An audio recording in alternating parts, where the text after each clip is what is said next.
Welcome to the Taos Institute's Relational Research Network video series. In this series, we explore research from a relational perspective. We hear from people working with a relational research process and learn about related values, concepts, and practices. To start, here are some of our ideas. Research from a relational perspective embodies a philosophical and co-creative stance. It is thus not a method, per se, but rather a collaborative way of being. Engaging from this perspective entails an ethical responsiveness to a focus of inquiry. Recognizing that reality is created through language and social structures means it can also be recreated. Relational research is a process that is attentive to broader relations and interactions. The purpose is to expand possibilities and co-create transformative potentials. We hope you enjoy the series and invite you to join in the conversation. Richard Manley-Tannis, A Conversation with Tahara Barati. Relational Research as Intentional Presence. Richard Manley-Tannis is principal at St. Andrew's College at the University of Saskatchewan. He is diaconal minister and conflict resolution facilitator with the United Church of Canada. He is also the owner of Maya Consulting in Saskatoon, Saskatchewan, in Canada. Richard has pastoral experience in multi-team environments and has worked in organizational change and development in secular, not-for-profit, and faith-based contexts. His doctoral work explored the history of the United Church of Canada through relational construction, with the intention of outlining ways in which the denomination might navigate the change it is currently experiencing. Okay, thank you, Richard, for accepting my invitation. So I'm glad that you're here and we are going to have this conversation with each other. So I'm wondering if you could start off with introducing yourself. Sure. I'm Richard Manley-Tannis. I find myself situated in Saskatoon, Saskatchewan, Canada. And I currently am 2.5 years into a contract with St. Andrew's College, which is a graduate theological educational institution with the United Church of Canada. And my role is in that academic setting is primarily an administrative one. And for the last 2.5 years, we have been engaged in strategic planning that has found itself sped up by the reality of the arrival of the pandemic. If change was something that we knew was going to be part of my role, it has only been accelerated, intensified in ways that 9 months ago, 10 months ago would have been unimaginable. And so it is fascinating in this space to hold on to relational construction in regard to my role as an administrator, but also the reality of being involved with formation of leaders who are preparing to go out into the world. Oh, beautiful. Thank you. Could you tell us a little bit about the definition of relational research to you? Interesting. I've been thinking about that question, and in particular, because I am currently, having finished my PhD with Taos, find myself in an administrative role. Relational research is an interesting thing upon which to reflect at this time. I think my definition would be something that goes along the lines of being present to the reality that everything that I do, whether that's with students, whether that's with faculty, alum, donors, board members, is that we are all interconnected, and that the words that we use affect one another at profound and foundational levels. And I think the pandemic has made that even more clear to me, because if we're not intentional about engaging with one another with that underpinning of interconnection, it is very easy to default to habits that we are either unaware of or that become exacerbated in these stressful and challenging times. And in particular, relational research as it's connected with meaning making, if we are not sensitive to that, the meaning that can occur and unfold can become dysfunctional. It can become corrosive. And I would say that it does not prepare us well for the change that we know is present right now. Wow, beautiful. So it's a lot to do with the interconnectedness and also the words that we use. Could you a little bit elaborate on it? How this definition of relational research manifests itself in your interactions with others? Sure. So what's been interesting in the last 9 months, which I don't think my particularity is any different than anyone else within the Taos community, is everything has been online. Everything has been through this medium, which again is a gift of technology. Yet it is not traditionally seen as a relational space. We don't have body cues. We don't have the opportunity to see the impact of the words that we use unless we are very, very intentional in this space. So from students who come together in a space that endeavors to be relational, that endeavors to be safe, we have to be aware and listen, not just with our ears and not just with our eyes, but with all of the various faculties that we have, with some form of intention. Whether I'm working with, again, in board meetings, we are a political species. And when we can't come together around the cooler or the coffee machine in between meetings, how do we have those informal relational opportunities to recognize that we're just not widgets? We are human beings who are embodied, and that the meaning that we need to make, whether that's for an organization or a family, can needs that space. And so embracing Zoom, Microsoft Teams, Skype, whatever medium we're on, does take a commitment to be present to one another and to ask questions when we put our foot in our mouth. To say, honestly, I don't know what you meant, but what I just heard didn't feel good for me. We need to be honest in this space, or the relational connections that such constructionist opportunities create will never be fulfilled. Whether in my context of an academic institution, whether that's for Taos, whether that's with our families and friends, we need to be honest, even if that means we're going to be vulnerable. Mm-hmm. Yeah, it's beautiful, honesty and being present to one another with all the faculties that we have, not just with our ears and eyes. Yeah, very, very profound. How does these ideas of relational research, has had impacted you as a person? So I've been thinking a lot about this last 9 months, and working with students in a way that none of us had anticipated.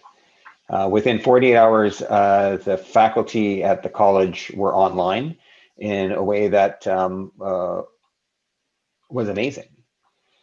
And at the same time, students who traditionally would have been siloed or separate from one another based on their degree programs now come together as a cohort across the country together, even though their programs are different. And so what's been profound for me is taking this space and recognizing that it can be relational. And so in those spaces of formation of using this space, I've had the opportunity that when I gather and work with our pastor in residence, that space is not about the educational piece. It's not about the knowledge gathering. It is about the formation of a safe space to talk about what the world is like for students who are all, in most cases, also in active forms of leadership and ministry with the United Church of Canada. And so the piece that has impacted on me is it has broken down the assumptions that this digital space is simply a means of communication from one mind to another. It can be communal. In fact, it is communal when we embrace that. And so for my research, in its connection with relational construction, has reminded me of when present to one another, the lines between educator and learner quickly blur in a way that's exciting and ultimately creates new meaning, even if just in that moment, in that one, I like to call it the Hollywood Square circle, when there's 16 or 30 students together. It's pretty incredible. Mhm. That's I could see how creating a space, as for relational beings, it's a little bit more, requires some sort of a creativity to actually design that kind of a space. How do you do it? How do you make those lines between educators and the students blurred? So what are what are your tricks in terms of getting more in relational? I think so. This connects with somewhat. The question connects for me somewhat with the doctoral work that I completed with Taos this February. So something from a faith-based context that I think brings to relational construction is a deep history of uh, grounding people in the moment through ritual, through, in my context, liturgies, meditative practices that even the ground, that flatten the space, that are spacious so that people can feel welcomed even if it's in a digital environment. There are some Christian practices like Lectio Divina, which is a meditative repeated process of listening to the same text without comment as a community. It's read through 3 times. There is space for silence. But in the silence of these practices, there is communication, there is meaning making. So again, back to do we listen? Do we watch the body cues just with our ears and just with our eyes? And no, I think in the silence, meaning is actually made. And so there are various rituals like that, I think, that speak to what my context brings to my relational research, which is those disciplines and practices that recognize that when community comes together, whether secular or faith-based, engaging in rituals that make spaciousness to hear something without our ears is an incredible opportunity, and it's been lived out over the last 9 months. Mhm. Okay, so you would use a lot of rituals and meditative processes to create that kind of a space for people to connect or feel each other somehow. Yeah, I think that would be, yeah, I think the rituals, and again, it's not, the rituals are not constant through these processes of formation. That we usually meet for 2 hours. There's 3 or 4 practices that we use, and an intentional use of in the Zoom medium, inviting voices to speak one at a time, as opposed to speaking over one another. And it's interesting because Zoom is not the best platform for conversations. As I'm sure you know, when there are lots of people and we all want to speak, you just becomes a cacophony of voices that nobody can hear each other. So actually using this space to say, I now invite you to share, then as the listener invites all of us to actually listen, as opposed to try to respond to.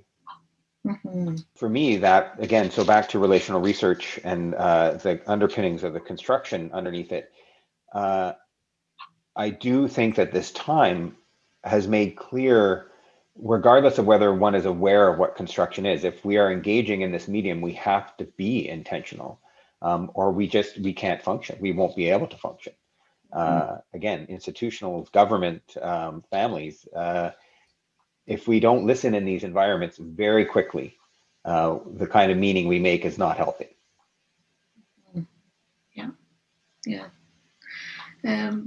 What other ethical codes do you think we need to pay attention to when we are in this form of relational research, when we are making those relationships with one another intentionally?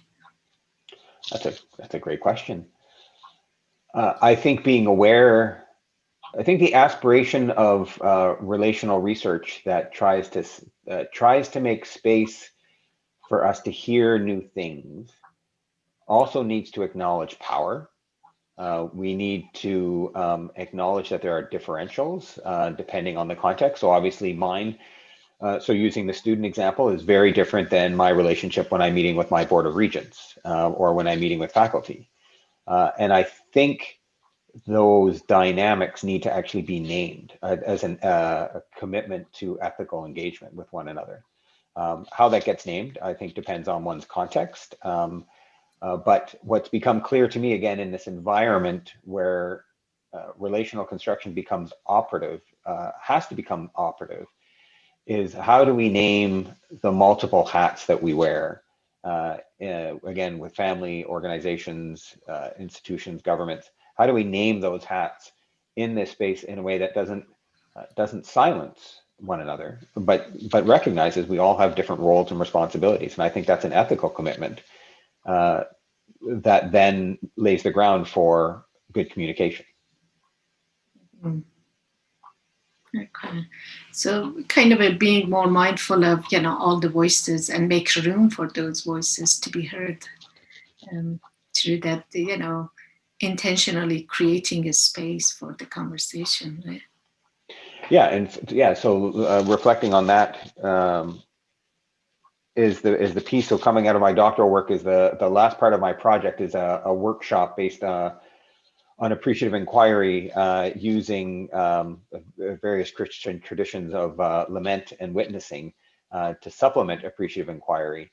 And making space for all of the voices is probably as important as it's ever been, regardless of our context. And if we don't invite those on the periphery or those who have previously suffered marginalization and oppression, this new world, whatever this is going to look like, is only going to exacerbate the have and have-nots. And so, yes, absolutely, we need to find ways to, as much as possible, share this technology and these gifts of communication in a way that is no longer privileged from those who have the ability to be in these spaces. Because if we don't, then we quickly continue to silence.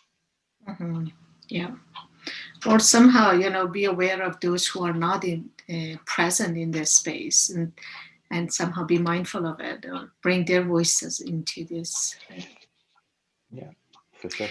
So, what are your hopes for the future of the research as these type of ideas about relational research is getting more promoted, is growing? What are your hopes for the future?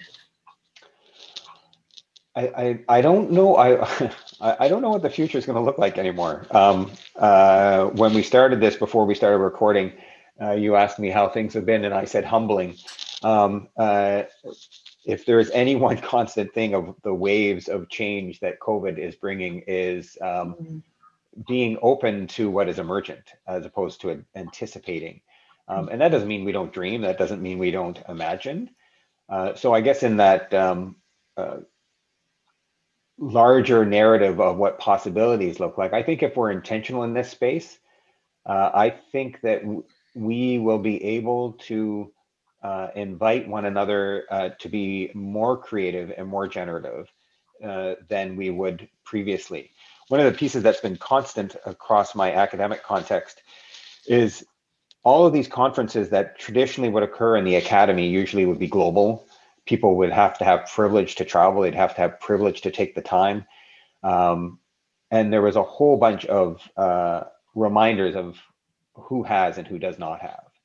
What's been interesting with all of these conferences, however, in the last 9 months is in many ways, there's almost an egalitarian evolution of them, in that previously students would be able to go, or people who didn't have the time to get off, or people who were sessionals who, with all of the ethical pieces of what sessional lecturers mean in the academy, are now able to attend these national, international conferences in a way that hasn't been able to happen before. And that in itself, to your question, makes space to bring everybody to the table in a way that has not occurred before. And what's been interesting is whether I've had these conversations with long tenured professors, whether I've had them with people just beginning their own academic journey, and people who may not even be in the academy but are interested in the conferences themselves, is that a recognition that for so long there was an awareness that people were excluded,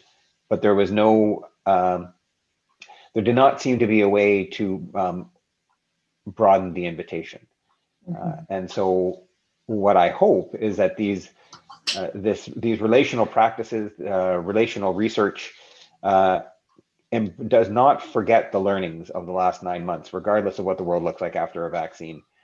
Because I think the other thing that's become clear in my own research around the pandemic and relational construction is the reality is that this is at least the fourth pandemic in 20 years. This isn't going away. Yeah. And so how do we do this? How do we do this new world intentionally? And how do we do it relationally? And I think that we're just beginning to answer those questions. Yeah. And it seems like with all the changes that are happening around us, maybe the need for relational research and relational practices are more than ever to be more mindful of one another and see how we are impacting each other. Absolutely. Thank you so much, Richard. Any final comments before we end this conversation? When I learned about relational construction in 2014, it resonated with me at a foundational level in my own experience. And I would say that in the last 4 years, this commitment has become more important than I could have ever anticipated. So what the future looks like for relational construction, what it looks like for Taos and the community, I think is something we have to take really seriously. And we have to find a way to answer those questions. Because this commitment in this new world, I think carries an import that I would not even been able to anticipate 6 years ago. Yes. Thank you so much. Thank you. Thank you to Richard Manley-Tannis and Tahara Berati. More about Richard at www.taosinstitute.net/Manley-Tannis. Please join in the conversation. What captured your attention in this video? How do you think these ideas reflect a relational orientation to research? Please leave a comment on this YouTube page or join our community at www.taosinstitute.net/relational-research-network. There you can find a lot more information and resources. We thank the Relational Research Network leadership team for the vision and dedication to making this video series come to life.